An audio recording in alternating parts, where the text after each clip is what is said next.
resolution. Tools and strategies to deal with conflict. I love this video. This is a chance to give you some great tools just on how to deal with conflict. You probably already have different scenarios where you've had to deal with conflict, but this is to give you some foundational tools to help you think differently about some of the conflict that you may come across in the future. Understanding human needs. Frustration arises from people's inability to get their needs met. And that can be needs around workplace needs, personal needs, environmental factors, people being inadequate in around their professional skills to get a job done. So there's, manager versus supervisor can be conflict arises because one has a critical need because of resourcing or lack of money or lack of initiative or goals for those needs aren't being met. So they might be demonstrating frustration around those needs not being met. So that's where conflict can arise. So it's important to understand the different needs that you have from different individuals. Culture. Culture consists of rules, beliefs, norms, values. They render some forms of activity normal and others abnormal or wrong. So we compare people and events based on their value systems. Since culture is like an iceberg, largely submerged, it's important to include conflict analysis and resolution in how you deal with culture. Because, there's two parties and, they're going to act differently and there's going to be clashes. So how do you deal with your cultural conflict? Patterns important to resolving conflict. Different communication styles, different attitudes towards conflict, different approaches to completing tasks, different decision-making styles, different attitudes towards disclosure, different ways people come to know things. Cultural differences, can limit conflict resolution because of the following. The value placed on goals, the structure of social relationships, individualism versus collectivism, feminine versus masculine, preference to direct objections, and in the initial position someone might take in an offer, extreme versus moderate. And people can have, different behavioural, so, non-verbal versus verbal.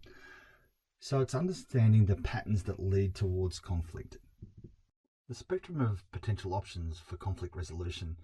So when we have conflict, we often start at the informal, non-interventionist situation where we're just trying to negotiate, and then it can escalate fairly quickly to facilitation, mediation, conciliation and arbitration. So understanding the spectrum and where you are in that spectrum is really important, because how quickly do you escalate conflict resolution to resolve it, and what levels of conflict resolution are you involved in, and what support do you need in that spectrum. Positional bargaining versus cooperative bargaining. Both strategies have their place. It's again that win-win scenario, and a cooperative bargaining approach is generally recommended. Positional bargaining, this is my expectation.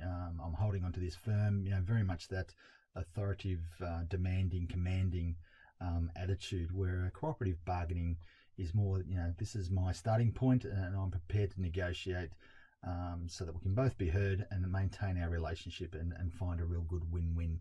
So that bargaining area in the middle. So it's a good way to think of it. It's a good way to approach it, and a good way to find that common ground. So potential structure for conflict resolution meetings. I like this. It's just a good vertical structure. Open the discussion, explore the issues, get some opinions from each other and from the parties, and evaluate those options. Because you can negotiate an agreement. The who, the what, the when, the where, the how. And it's really important that we get that agreement in that negotiation point, so it then doesn't escalate to facilitation, mediation, and so forth in the spectrum before. So simple structure for a great meeting. See how you go with it. So methods of conflict resolution. The quadrants here, and there's 5 different styles. Each of them have their relevance in respect to resolving conflict. So you got to think of where you're heading in regards to, the style that you have, and are you dominant, assertive, or submissive, unassertive, or uncooperative, non-supportive teams environments, or cooperative and supportive. So with the competition and authoritative command, or collaboration and problem solving, avoidance, accommodation and smoothing, as opposed to in the middle where you got the compromising. So it's a little bit of understanding that every style can have its place depending on what styles you have around your dominant styles and so forth. But I love this comment because I think it really sums it all up. At the end of the day, it's about the old saying, pick your battles, and sometimes you need to understand which battle or which style you're using and which quadrant you're using it in. So I hope that helps and gives you a really good overview of different conflict tools that you can use, and certainly work with your coach around some of the situations you've got within your team and organization. Okay, thank you. Hope you enjoyed the video.